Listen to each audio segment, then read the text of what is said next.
It was rare to see the president as upset, understandably, as he was early this morning. The man generally sleeps around 5 hours a night. And during those 5 hours, we somehow went from President Trump posting this right before he went to bed. This war could have gone on for years and destroyed the entire Middle East, but it didn't and never will. God bless Israel. God bless Iran. God bless the Middle East. God bless the United States of America. And God bless the world. He goes to bed. Again, that was 6:02 p.m. last night. But just after 6 a.m. this morning, much different story. I'm not happy that Israel's going out now. There was one rocket that I guess was fired overboard. It was after the time limit, and it missed its target. And now Israel's going out. These guys got to calm down. Ridiculous. I didn't like plenty of things I saw yesterday. I didn't like the fact that Israel unloaded right after we made the deal. They didn't have to unload. And I didn't like the fact that the retaliation was very strong. But in all fairness, Israel unloaded a lot. And now I hear Israel just went out because they felt it was violated by one rocket that didn't land anywhere. That's not what we want, I'll tell you. And I'm telling you, I'm not happy about that, Israel, either. As soon as we made the deal, they came out and they dropped a load of bombs, the likes of which I've never seen before. The biggest load that we've seen. I'm not happy with Israel. You know, when I say, okay, now you have 12 hours, you don't go out in the first hour and just drop everything you have on them. So I'm not happy with them. I'm not happy with Iran either. We basically have two countries that have been fighting so long and so hard that they don't know what the they're doing. Do you understand that? Oh, that's why so many people voted for that guy right there. And it's a long soundbite, I know, but you had to hear the whole thing. And that's about as upset as you're ever going to see Donald Trump. He is human. All presidents swear. You can look it up. After that, the president posted that Israel is not going to attack Iran. Nobody will be hurt. The ceasefire is in effect. And according to the Associated Press today, both sides accepted the deal after Iran launched a final onslaught that killed at least 4 people early Tuesday morning, while Israel launched a blitz of airstrikes targeting sites across the Islamic Republic before dawn. The Times of Israel says that it was the other way around. Donald Trump was upset. He was particularly upset with Israel. But either way, 2 things are true tonight. Donald Trump and his new administration, don't forget, this should still be the honeymoon phase. His new administration risked a lot on Saturday to help defend Israel.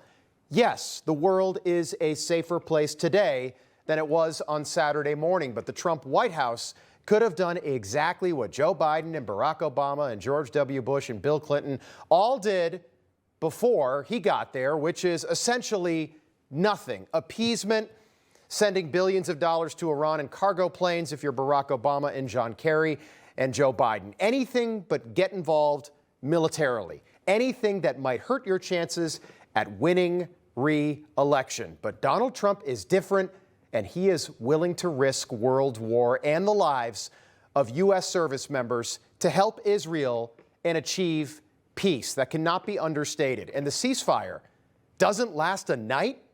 It doesn't last a couple of hours? Are you kidding me? We support Israel, and we know that Israelis want this to end immediately. But what about Benjamin Netanyahu? Nobody wants to talk about that. The Israeli prime minister, who's the same Benjamin Netanyahu who pressured the White House to use those bunker-busting bombs in the first place. He flew to Washington.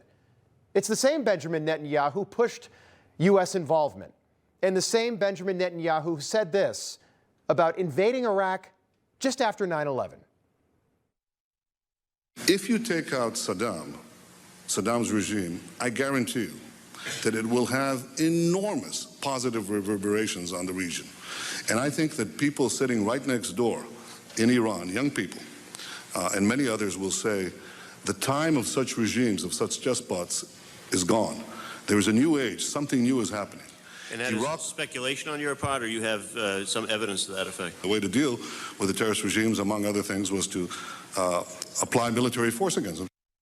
Boy, oh boy, was that wrong. Benjamin Netanyahu pushed the U.S. to invade Iraq after 9/11. George W. Bush listened, and we did. And he pushed the U.S. to attack Iran after October the 7th. But it didn't work out so well for the U.S. the first time. But apparently there were people in Washington back in 2002 who thought that this right here was a compelling argument. Same person, same speech, Take a look. The more victories you amass, the easier the next victory becomes. The first victory in Afghanistan makes the second victory in Iraq that much easier. The second victory in Iraq will make the third victory that much easier too, but it may change the nature of achieving that victory. What does that mean? Over 4,000 U.S. service members have died in Iraq, and 20 years later, guess what? We've still got thousands of troops stationed in Iraq. Donald Trump is not going to let that happen again. But on the same day, the president leaves the White House to fly to the NATO summit in the Netherlands this morning.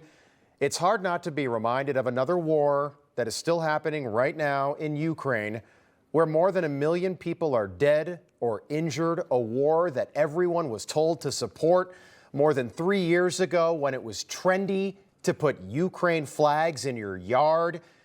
The flag of a country that most people, by the way, still can't locate on a map. Members of Congress started wearing those Ukraine lapel pins. Some would do it and not wear the American flag. Many Democrats even did this on the House floor after we passed yet another bill sending more money to Ukraine to fight a war that they're not winning. The point that we are trying to make is very simple. Americans support Israel almost unconditionally. According to a new poll this week, 76% of Republicans supported the U.S. attack on Iran. And it was the same thing with Ukraine 3 years ago.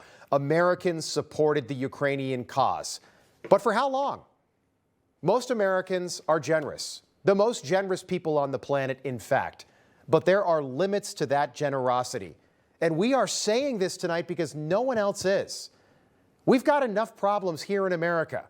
And we think that part of the reason that Americans elected Donald Trump in November is because Americans are ready for an America first president. Peace through Trump overseas, yes. But a president focused on solving the problems in America first. Here's a question. Why are American taxpayers paying the salaries of Ukrainian first responders? Why are American taxpayers paying for Ukrainian pensions? We don't even have pensions in America anymore for the most part. Why are we subsidizing small businesses in Ukraine still? All of that made so much sense to Biden voters, but it never made any sense to us. When was the last time you walked around one of the streets here of one of the cities in our country? One of the cities that were absolutely once beautiful, a gorgeous American city. We went to San Francisco at this time last summer. And we went into areas the media don't want you to know about, areas that are just a few blocks away from hotels like the Ritz-Carlton. This is in Kamala Harris's hometown. And this is what we saw. If you were doing drugs in public in front of a police officer, correct, you'd get arrested. You would get arrested, and I mean, there are people doing drugs right now in broad daylight. Correct. Yes, sir. Yes. Are you doing this because you commanded you? They commanded you? No, I did it because I care. All right. So why is the U.S. government subsidizing small businesses 7,000 miles away in Ukraine and not doing anything for small businesses here in the United States of America? This is all part of the reason that Donald Trump won in November. He risked a lot on Saturday to do the right thing. If Americans died, if one of those B-2 bombers is shot down, if Russia and China declared war on the United States on Sunday morning, which was very much a possibility, this entire situation would look a whole lot different today, wouldn't it? It's also worth noting that Donald Trump spoke with Benjamin Netanyahu today on the phone and told him not to expect any more U.S. military action in Iran. The message that the president sent to the Prime Minister of Israel was clear, and our message tonight should not be controversial. It is time for peace. Peace in Israel, and Iran, and Gaza, and Ukraine. It's time for peace in our time, and peace in all time. Information. Truth is freedom. Is Newsmax. It's real news for real people.